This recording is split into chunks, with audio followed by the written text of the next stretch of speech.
Hi friends, welcome to our channel. ముందుగా మీ అందరికీ భోగి మరియు సంక్రాంతి పండగ శుభాకాంక్షలు. సంక్రాంతి పండగ అనగానే మనం కారపూస, పప్పలు, అరిసెలు అన్నీ వండేసుకోవాలి కదా.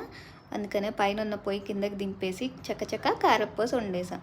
ఈ కారపూస కోసం బియ్యం పిండి, శనగపిండి, వాము, ఉప్పు, కారం, ఇంకా వేడి నూనె వేసి కలిపేసి, ఇంకా వేడి నీళ్ళు వేసి చపాతీ పిండి కానీ పూరి పిండి కానీ కలుపుతాం కదా, అలా పిండి అంతా దగ్గరికి వచ్చేలాగా కలుపుకొని ఇలా రెడీ చేసుకున్నాం. తర్వాత కాగు నూనెలో ఈ అపకలు ఉన్నాయి కదా కారపూస ఒత్తేది, దాంట్లో సైజుని బట్టి మేమైతే సన్న కారపూస చేస్తున్నాం. ఆ సన్న బ్లేడ్ పెట్టేసి ఒత్తేసి మంచిగా 2 సైడ్స్ మంచి కలర్ వచ్చేదాకా వేయించేసి పక్కన పెట్టేసేయండి. ఇంకా కారపూస రెడీ.